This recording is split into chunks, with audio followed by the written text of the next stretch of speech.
From downtown Detroit, Local 4 News at noon starts now. A local law firm wants to help you get home safely on New Year's by paying a portion of your cab ride. We'll tell you who's eligible. As promised, sunshine has moved into the area. It's the best day of the week, but we've had to change the tonight forecast. You'll need to stick around and tell you about it in just a few. Plus, the sinkhole situation continues. Take a look at live pictures. This is from Fraser as crews continue to work around the clock for a fix. Thank you for joining us this noon. This does top our noon newscast. Yesterday, a gas line was struck by repair workers, causing further complications for the city of Fraser, which remains under a state of emergency. Let's get out to Nick Monticelli. He's following this story and has more on how the city is coping. Good afternoon. As you can see behind me, the work continues here on 15 Mile Road in Fraser, and it will continue this way for several months to come, again up to 10 months until all of this is completely repaired. There have been some significant developments overnight, though. The first is that the sinkhole is what they call stable. They do not expect it to grow anymore, barring some significant weather event. That is the very good news. Also, the pumps here remain off, so sewage is no longer dumping into the Clinton River. Those were shut off yesterday morning, and they have not been turned back on. There is some bad news to report, though. The first is that starting at midnight tonight, customers from Clinton Township all the way down to Grosse Pointe, I should say, are going to lose their communication systems. That's going to be your phone, internet, and cable, and basically all the providers. That is because they have to repair some fiber lines in this area. That will go from midnight until around 5 or 6 a.m. again, affecting customers from Clinton Township all the way down to Grosse Pointe. Also, some troubling news. Last night, the Sterling Heights Police Department was watching a business because they had some break-ins in the area, and then they caught a burglar in the act. They chased that suspect. Suspect got into his car, took off. A vehicle chase then started, coming all the way here to 15 Mile Road in Hayes, where the sinkhole is. The suspect went through the barricade and hit a security guard. That security guard was transported to the hospital with minor injuries. He is going to be okay. The suspect was arrested on the spot. And because of that, you're going to notice that the barricades here, the perimeter, so to speak, of this is going to get larger because simply they want to protect all the workers here on 15 Mile Road. Again, the work continues. It will continue. We'll have updates later on today on Local 4 at 4, 5, and 6 p.m. In Fraser, Nick Monticelli, Local 4. All right, Nick, thank you. And of course, we'll continue to follow all of the new developments with this sinkhole, as well as the crews working to fix it. We'll have more updates for you live on Local 4 News first at 4, 5, and 6, as well as continuously on the website at clickondetroit.com.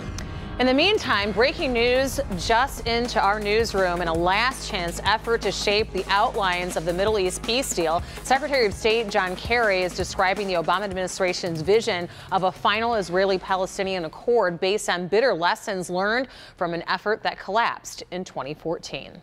Regrettably, some seem to believe that the U.S. friendship means the U.S. must accept any policy, regardless of our own interests, our own positions, our own words, our own principles, even after urging again and again that the policy must change.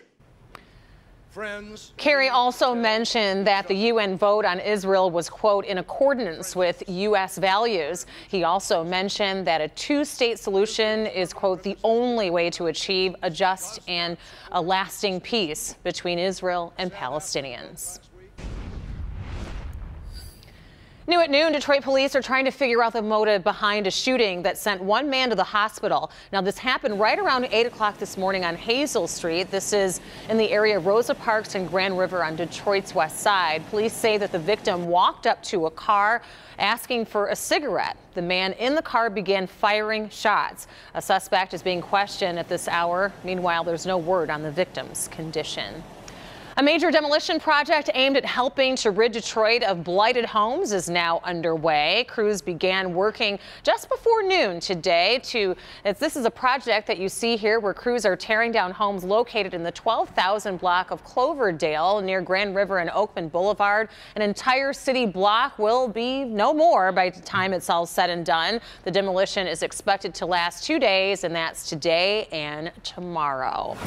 And it looks like they have nice mild weather for work like that, Paul, including a little bit of sunshine to make it nice out. You know, patience is such a virtue. We started off cloudy today. I said, just be patient, just kind of hang on. And look at that, nice sunshine there. Beautiful, beautiful midday period. Temperatures are responding slowly because we have a cold air mass overhead, but still, we're in the low to mid 30s across the area. Metro airports at 34 degrees, and the wind's not too bad, around 10, 12, 14 miles per hour. Now, you can see on the satellite loop here, this is the break that we were telling you about earlier this morning if you were watching. So that is overhead, but notice back to the west, we have more cloud cover that is going to come on in, and we've had to make a change to the tonight forecast, but for today, we have this sunshine for the midday period, but the clouds will increase again later on this afternoon. High temperature 37 degrees, and then with those increasing clouds, some moisture now coming up a little faster than we expected ahead of a cold front tonight. We might be dealing with some accumulating snow, so I'll be back to talk about that and show you some projected totals in just a few minutes, Rhonda. Oh, and we'll also have your 4-zone forecast. Don't forget, that's on clickondetroit.com. Just go to the weather page and just click the 4-zone tab, and you can get it right there. Rhonda? Hey, Paul, thank you. Well, police agencies across the state are promising they will be cracking down on drunk driving over the holiday weekend. Priya Mann has more on how one local law firm is hoping that those celebrating will do the right thing and call for a ride if they're drinking, and they'll even pay for it. Priya? Police tend to see an uptick in drunk driving on New Year's Eve, but a local law firm wants to help you get home safely by paying a portion of your cab bill. So how are you getting home? Now is the time to think about how am I going to get there and how am I going to get home. Impaired driving deaths in Michigan are trending upward, and it's not just alcohol. Police are seeing more drug-related fatalities as well. In 2014, 319 people were killed in alcohol or drug-related crashes.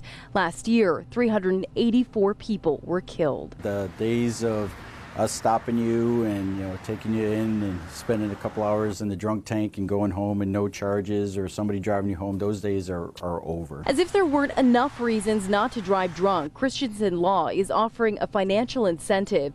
If you take a cab, an Uber, or a Lyft New Year's Eve to 4 a.m. New Year's Day, they will reimburse you up to $35. Professional life that I'm in, I see it up very closely and see these families and what they have to go through and the years of trauma that it inflicts. Wayne, Macomb, Oakland, Washtenaw, and Genesee counties are covered. You must be 21 or older to be eligible. The offer only pays a portion of a one-way ride to your home. It's just one more reason to have a plan for a safe ride home. We're more than happy to partner with them and just take that Uber and get that money back and you'll be just fine. If you're not sure at all, then take a ride home on us. All you have to do is send the official taxi, Lyft, or Uber receipt along with your valid driver's license before midnight on January 6th. We've got information on clickondetroit.com. Have a happy new year. I'm Priya Mann, Local 4. Pretty good deal. And we want to remind you on the 1st of January, plenty of reasons that you want to stick right here and watch Local 4. There's a programming reminder for you. So here's the breakdown. Starting at 3, we have the Red Wings game. They'll be taking on the Toronto Maple Leafs in the Centennial Classic. And then, of course, it's Local 4 News at 6, followed by the big game. Football Night in America will be right here in Detroit.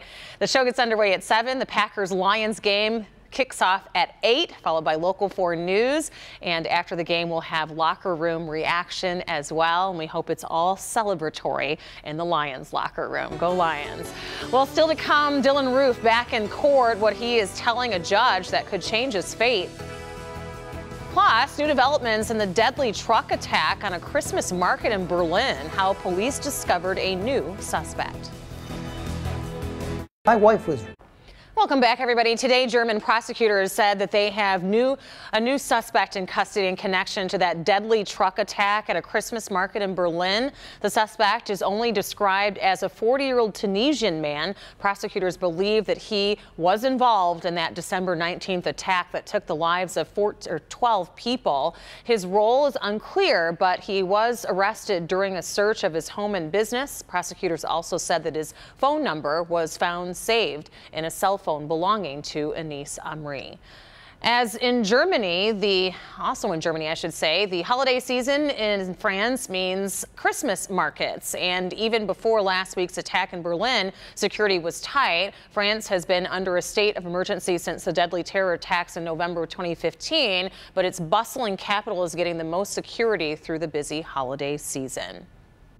Large crowds mean strong security measures with controls, searches, protected perimeters. And all of that was obviously taken into account well before what happened in Germany. Although, of course, the Berlin attack reminds us of the need for vigilance. The holiday season will see up to 10,000 soldiers patrolling the streets. They are reinforcing a police presence that is 91,000 strong. French authorities are relieved that Christmas has gone as smoothly as it has. All eyes now turn to New Year's Eve, when hundreds of thousands of people will be in Paris.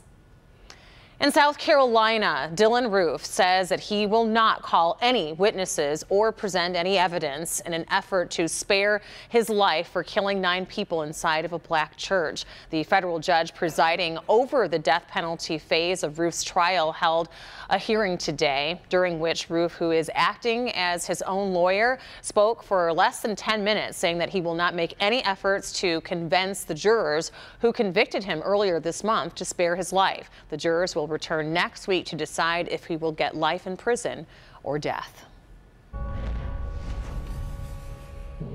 Fans from around the world continue to mourn the death of Carrie Fisher and remember her long and varied career as an actress and a writer. Peter Mayhew played Chewbacca in Star Wars and was paying tribute to his former co-star. Carrie was Carrie, end of story. She was a unique character and a unique person. Fisher passed away yesterday, days after having a heart attack on flight from London to Los Angeles. While many fans remember her as mainly Princess Leia, she also wrote several books and played many other roles in television and on the big screen. Carrie Fisher was just 60 years old.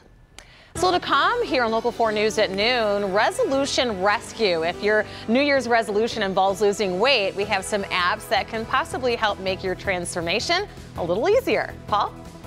I'll tell you what, Rhonda, last night's computer models were bringing tonight's cold front through dry. Well, look what the new computer model is doing. So I'll be back in just a few minutes to discuss the ramifications of that and let you know if you're going to be doing any shoveling tomorrow. Stick around. Tonight, it's Chicago PD at 10, then at 11. Imposter utility workers. He claimed to be from the gas company. He had a gun. Popping up all over Metro Detroit. Would you know how to spot a fake? Are you sure? Help Me Hank suits up, goes undercover, and comes knocking to find out. It's a big problem. It happens more than you would think, and now we're putting you to the ultimate test. Tonight on Local 4 News at 11. Your instant connection to what's going on. The Click on Detroit app. Visit Suburban. All right, take a look at this pretty picture. We have some sunshine downtown here, looking real nice. That's a nice shot of the skyline from our Skycam atop the Windsor Radisson. Looking at temperatures that are not too bad for this time of year. Pretty close to average right now, about 34 degrees. That's in Detroit, Howell, and Monroe. Port Huron just a skosh behind at 32. So let's really show you what's going on here. And first of all, as expected, here's the break in the clouds that we expected, giving us the sunshine. Some of you have a little more than others. There's been more sun to the south and still some cloudiness to the north. But still, it's not a bad afternoon. But we do have reinforcements of that cloud cover to the west. So clouds are going to increase again as we move through the afternoon. So let's show you on the computer model and just kind of get right to it here.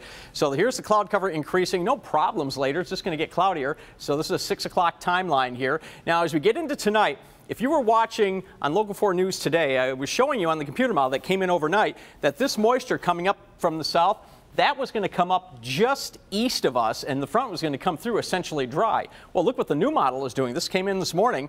This is now actually giving us a stripe of snow. Best chance for that is on the east side, but it's bringing up the moisture much quicker than it was earlier. So that means that some of us could get a coating of snow tonight, and I'll show you the totals in a second. But keep in mind also, this is just one computer model. There are others that we look at that will be coming in during the afternoon, and so Ben Bailey will be digesting those models when he comes in this afternoon, and he'll have the latest for you on Local 4 News at 4, 5, and 6. So check in with Ben later for an update. But right now, the way this model is handling it, the snow is gone by 4 a.m. Then tomorrow it gets windy and cold, and as that cold air starts streaming across the lakes, we energize the old lake effect machine. If you're driving west tomorrow, be aware there could be some lake effect snow squalls out there. For us, just some scattered snow showers.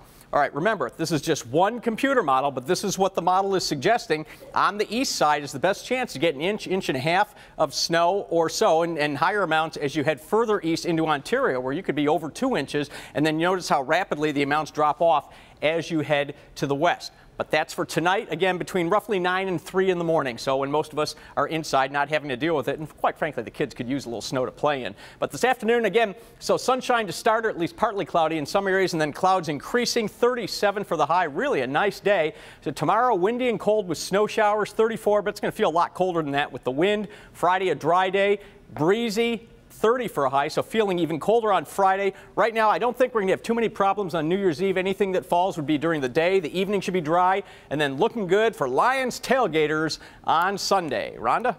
All right, thank you, Paul. Well, in today's Help Me Hank, it is New Year's resolution time again, and that means a lot of people are turning to thoughts of a healthier lifestyle for the new year. And there are some fitness apps on the market that you might want to check out. The app called Pact uses cash to motivate you. The way it works, form a pact, such as to work out a certain number of times per week or to eat right. And if you fall short, you'll be charged a minimum of $5. And there's also FitStar. It lets you create personal weight loss programs, let you set goals, and also offers feedback like a personal trainer. Good luck, everybody. It also helps to kind of do things together as well. So to come, this has been an intense year, to say the least. But despite the tough stuff, there have been some things to smile about. So we're going to show you a look back at the wilder side of 2016 coming up next. Replay song. Taking a look back at 2016 as we get ever closer to the new year. It's been intense. We could say there's been a lot of tragedy, storms, and bitter politics here and there. But there have been some things to smile about in the past 12 months, too. So here is a look at the wild side of 2016. Why do we do this? Why do so many cultures start a new year by freezing their nuts? Perhaps these polar plunges gird our loins for what lies ahead. What came in 2016 was a combative election that was definitely no slam dunk. The U.S. chose a new president in a messy process. But some felt the results had a whiff of Russian influence. You want to smell like Putin? So what went wrong with the other campaigns? Perhaps voters just didn't feel the burn quite like this guy. I think we can safely say we're better together, and that love trumps hate in the case of these Virginia goat snugglers. It's amazing. They don't smell at all. But I'm not sure that I'm with her. So did we really make America great again? We have had a few injuries. I've gotten a black eye. For that, you may need some emotional support. A job not just for dogs anymore. This man has a service goat. This woman's best friend is a turkey. And this llama's in love with a leaf blower. American athletes did do pretty well at the Summer Olympics. We might do even better if laziness was a sport. The key is not to give in to unbridled expectations. And brace yourself for what's to come in 2017. See? Some things to smile about. Oh, I tell you what, there's always a laugh every year. All the bad news that we have, and there's always something to laugh about. Yes, yeah. Let's try and look at the bright side as we move into 2017, and also say a big hello to our studio audience. Hey, guys. Take a look at the adorable kids from Pack 1711 that came for a visit. Have a good day, everybody.